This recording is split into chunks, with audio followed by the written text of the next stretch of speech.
भजन करने वालों का संसार शत्रु होता है। आज आपको कोई आपके समाज वाले कुछ कहे तो बुरा मत मानो, क्योंकि प्रहलाद के तो घर में उसके बाप ने उसका विरोध किया, नहीं तुम भजन नहीं करो। उसको भी घर के अंदर ही बचाने के लिए भगवान प्रकट हुए, और प्रकट कैसे हुए? खंबा पा उसके पिता की जितनी शर्तें थी उनको पूरी करके और उसका निस्तारण किया, और प्रहलाद के भक्ति मार्ग को आगे बढ़ाया। सबसे महत्वपूर्ण चीज यही पकड़ में आती है। जब हम भक्ति मार्ग पर चलते हैं तो थोड़ा कई बार डगमगा जाते हैं, दिल थोड़ा अविश्वास में आ जाता है। आज के युग में अधिकतर जगह देखना आप लोग कहते हुए मिलेंगे कि जो ज्यादा भजन करे या भक्ति का वो मार्ग पकड़े ना, वो यूं ही दुखी रहे।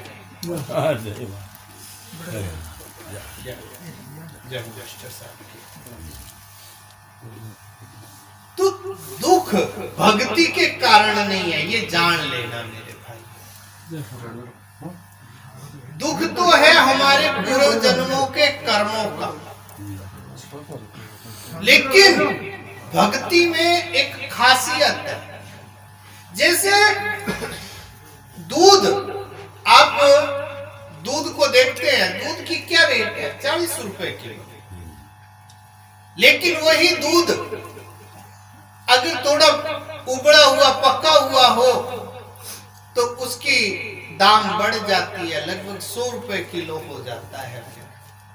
चाय की दुकान पे आप दूध मांगिए, इतना सा दूध 10 रुपए का पकड़ा है, 100 ग्राम भी पूरा नहीं। एक बार उबलने भर में उसकी कीमत बढ़ गई। लेकिन अगर वही दूध दिन भर कड़ जाए, थोड़ा ज्यादा बढ़िया बन जाए, तो उसकी कीमत और बढ़ जाती है। उसमें थोड़ी खटास और पड़ जाए तो दही कितने रुपए किलो? 150-200 रुपए किलो बिकती है बाजार में। अगर वो थोड़ा और झटका सहन कर ले, मथाड़ी की चोट को सहन कर ले, तो उसकी कीमत कितनी बढ़ जाती है? मक्खन का रेट क्या है? 400 रुपए बढ़ गई। इसके पश्चात और थोड़ा सा दुख सहन कर ले, उसको तपा दिया जाए मक्खन को, तो वही घी 600 रुपए किलो हो जाता है। जब एक साधारण वस्तु इस संसार की जैसे जैसे तपती है, उसकी कीमत बढ़ती चली जाती है। लेकिन इसका दूसरा पक्ष देखिए, कीमत के अलावा भी एक पक्ष है। दूध को आप बिना पकाए रख लो, कितने दिन रख पाओगे? केवल एक टाइम। दूसरे टाइम में सुबह का शाम को, शाम का सुबह को खराब हो जाता है। कच्चा दूध रख लो, पकड़े के बाद पूरा दिन रह सकता है कि नहीं? लेकिन दही बढ़ जाए तो 4-5 दिन पुरानी भी दही छाछ खाते हो कि नहीं? लेकिन दूध को 4-5 दिन रख सकते हो क्या? नहीं। मक्खन 15 दिन भी पड़ा रहे तो खराब नहीं होता, और घी साल भर भी पड़ा रह जाए तो खराब नहीं होता। भक्ति में अगर कष्ट भी आ रहा है, दुख भी आ रहा है, तो डरना नहीं चाहिए, बल्कि भगवान के आगे ये प्रार्थना करनी चाहिए कि भगवान कोई पिछला और भी बाकी हो तो आ जाने देना, मामला यहीं फ्री कर देना, आगे के लिए आगे मत रखना। क्यों? क्योंकि जिसने जितना दुख सहा है वो उतना पक्का भगवान का हुआ है। कैसे? थोड़ा सा दुख देखिए द्रौपदी, एक दिन अपमान हुआ है, रोज रोज तो अपमान नहीं हुआ। भगवान की बहन बनने का मौका मिला, मिला। ये थोड़ा सा दुख का असर था। ऐसे अनेक, लेकिन सबरी ने कितने दिन तक किया?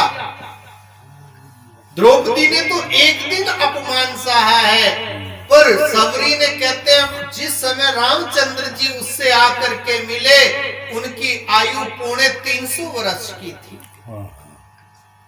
लेकिन उसको अमर पद दिया है।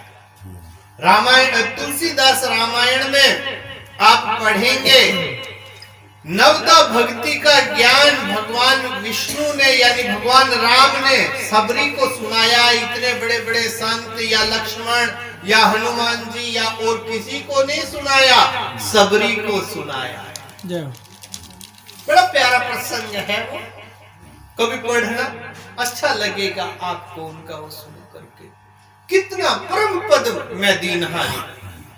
भगवान उसे क्या कह रहे हैं कि जिसने मेरे को माना है, मैंने उसको क्या देना है? परम पद। तो तेरे को आज मैं परम पद देता हूं, यानी कभी मेरे से अलग नहीं होने वाली। अब तो ऐसी कृपा सबरी के ऊपर कर दी। जटायु, जटायु की कोई बड़ी भारी भक्ति नहीं थी, केवल एक भक्ति थी कि उसने समय पर गुस्सा किया, सही टाइम पर गुस्सा किया। भगवान ने अपने बाप का संस्कार नहीं किया है, जिससे शरीर धारा है, उसका भी संस्कार राजा दशरथ का संस्कार करने के लिए नहीं गए हैं, लेकिन जटायु का संस्कार किया है। इतनी कृपा करी है। इसलिए मेरे भाइयों, भक्ति में कष्ट का तो मार्ग बहुत आते हैं, लेकिन उन कष्टों से घबराना नहीं चाहिए। 18 पुराणों में जो भगवान की कथाएं आती हैं, जो भगवान की महिमा आती है, वो यही कहती है कि दुख से घबराना नहीं। क्यों नहीं घबराना? क्योंकि ये हमारे पूर्व जन्मों के कर्मों के भोग हैं। एक बार बिता दोगे, एक बार कट जाएंगे, बार बार पाछा नहीं पकड़ेंगे। और क्या सुन के छूट लोगे, ये सरकारी जुर्माने जैसा है। बिजली के बिल में आते हैं ना, इस महीने का बिल किसी कारण से वो नहीं भरोगे तो अगले महीने डबल होके आ जाएगा, फिर नहीं भरोगे तीसरे महीने में और ज्यादा होके आ जाएगा। लेकिन छूट मिलती है क्या? कभी नहीं मिलती। ऐसे ही अपने कर्मों का उपभोग करके हमें शांति मिलती है, लेकिन ईश्वर की भक्ति में उनको उस दुख को सहन करने की शक्ति पैदा होती है। इसलिए अपने मन को भटकाना नहीं, भक्ति मार्ग पे डटे रहना।